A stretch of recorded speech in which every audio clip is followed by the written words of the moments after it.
You know what the latest Democratic strategy is against the Trump-Vance ticket? Calling them weird. Yes, you heard that right. I know it sounds weird at first, but let me tell you how this word is finding its way all over social media and even official documents to describe a former president and his running mate. But is this really a smart move? Can it sway voters? Let's break it down for you. Since Vice President Kamala Harris took the reins of the campaign against Donald Trump and J.D. Vance, the Democrats have leaned towards this new attack line. In fact, Minnesota Governor Tim Walz, a potential running mate for Harris, has been at the forefront of this narrative. He has been describing Trump and Vance as weird in various television appearances. His words have gone viral with millions of views on social media platforms like X and TikTok. Let's just pause here and ask the obvious question. Why weird? What does this term really achieve? Does it resonate with the average voter, or does it merely scratch the surface of a deeper issue? Walz's use of the term weird marks a significant shift in Democratic rhetoric, by the way. So are we seeing a relatable approach that speaks to the uneasiness that people feel about the current political climate, perhaps? A post on platform X from an interview of Governor Walz where he states, I'm quoting, "I'm telling you, these guys are weird," quote unquote, has garnered significant attention, 4.6 million views to be precise. The Harris campaign quickly adopted this term, using it in press releases and social media posts. In one memo, they even referred to Trump as a 78-year-old criminal and quite weird, quote unquote. On Friday, the Harris campaign called J.D. Vance's anti-abortion stance creepy and labeled him weird, highlighting his ideas as away from reality and describing his proposals as bizarre. Democratic senators like Brian Schatz and Chris Murphy have also joined their party's new narrative, criticizing Vance's comments about limiting political power for Americans without children.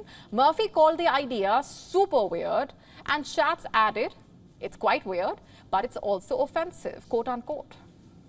We're using this fake living room to talk to you about a super weird idea from J.D. Vance. Yeah, it's quite weird, but it's also offensive. J.D. Vance actually said that people with children should be assigned more votes. In fact, the shift to Harris at the top of the Democratic ticket has injected new energy into the party. Her campaign's tone is distinctly different from Biden's. According to political activists, Biden's messaging, centered around democracy and national importance, often fell flat with voters who rated him and Trump equally on protecting democracy. And Harris's messaging is doing the exact opposite, ditching grand speeches for more relatable, straightforward language, even catchphrases. Harris's first digital video featuring a Beyoncé soundtrack marks a subtle shift from Biden's democracy message. In her speeches, Harris cast Trump as a familiar type of criminal, drawing on her experience as a prosecutor. She described Trump as a predator, a fraudster, and a cheater, painting him as someone who breaks the rules for personal gain. Predators who abused women, fraudsters who ripped off consumers, cheaters who broke the rules for their own gain. So hear me when I say, I know Donald Trump's type. Describing Trump and Vance as weird also helps the Democrats cover various controversial statements, like Trump's tendency for personal attacks and off-topic rants. It also allows Democrats to address Vance's bizarre comments about childless cat ladies, quote unquote, without delving into the specifics. According to political strategists, using simple terms like weird grabs people's attention a lot more effectively than traditional political language.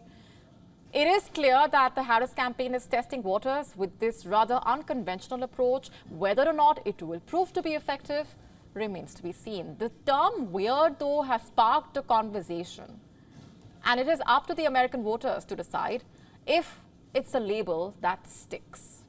To stay up to speed with the latest news, download the WION app and subscribe to our YouTube channel.